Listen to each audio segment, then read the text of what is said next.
He was one of history's greatest astronomers. But what was his biggest discovery? Was it that the Earth isn't the center of the universe? No, that was Copernicus. Or was it that the planets move in elliptical orbits? No, that was also Copernicus. So what was it? Well, watch this video to find out. Johannes Kepler was born in Germany in 1571 and died there in 1630. He was a contemporary of Galileo, although Galileo was born about 40 years earlier. But the two men never met. We don't know if they even corresponded. They worked in different areas of astronomy, and they both made significant contributions to our understanding of the universe.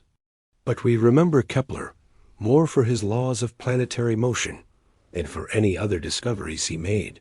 And those laws were revolutionary.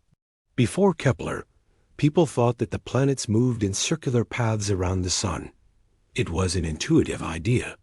A circle is the smoothest possible path, so it makes sense that a planet would move in a circle. But Kepler discovered that this isn't what happens. He found that the planets move in elliptical paths, with the sun at one focus of the ellipse and the Earth at the other. An ellipse is like a stretched circle. If you cut a circle in half along its diameter, you get a semicircle. But if you cut an ellipse in half along its longest diameter, you get two pieces that are mirror images of each other. The key property of an ellipse is that the sum of the distances from any point on the curve to the two foci is always the same. Those points on the ellipse that are closest to the sun are called the perihelion, and the points farthest from the sun are called the aphelion. For Earth, the perihelion is in early January, when the Earth is at its closest approach to the sun, and the aphelion is in early July, when the Earth is at its greatest distance from the sun. Because the Earth's orbit is slightly elliptical. This means that the Earth doesn't move at a constant speed as it goes around the sun. It moves fastest when it is near the perihelion and slowest when it is near the aphelion. But we don't notice these changes in speed because we are not paying attention to the motion of the planets when they are that close. Kepler arrived at his second law of planetary motion by carefully analyzing the motion of Mars. Remember that Mars has a period of just over 2 years. And Kepler found that the area between the Sun and the line joining the Sun to Mars sweeps out equal amounts of space in equal intervals of time, no matter where the planet is in its orbit. This means that Mars moves faster when it is closer to the Sun and slower when it is farther away. The area law tells us that the farther away a planet is from the Sun, the slower it must be moving in order to keep up with the others. If you think about this, it makes sense. You have to put more effort into keeping up with your friends when you are far away from them than when you are close to them.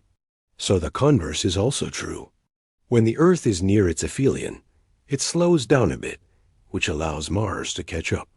And then when the Earth reaches its perihelion, it speeds up again, which leaves Mars behind. And what about the third law of planetary motion? Well, that is the one that shows us how the period of a planet's orbit is related to the size of its orbit.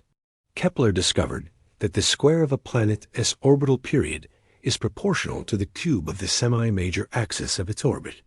If you're not sure what that means, don't worry. Neither am I.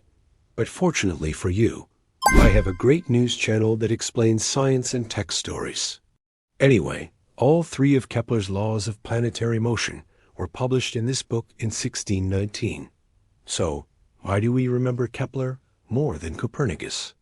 I think it's because planetary motion is a much hotter topic than the heliocentric versus geocentric debate. After all, who cares if the Earth goes around the Sun or the Moon goes around the Earth? And to be honest, nobody cared during the time of Copernicus.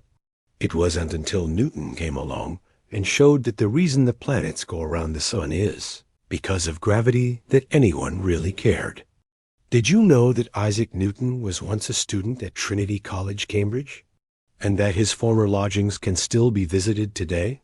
That's right. You can actually visit the room where Newton stayed as a student. And it is full of interactive exhibits showing how Isaac, Newton and other famous scientists and mathematicians lived and worked back in the 17th century. You can find out what it was like to be a student at Cambridge during Newton's time. And they've got lots of exhibits that bring science and maths to life.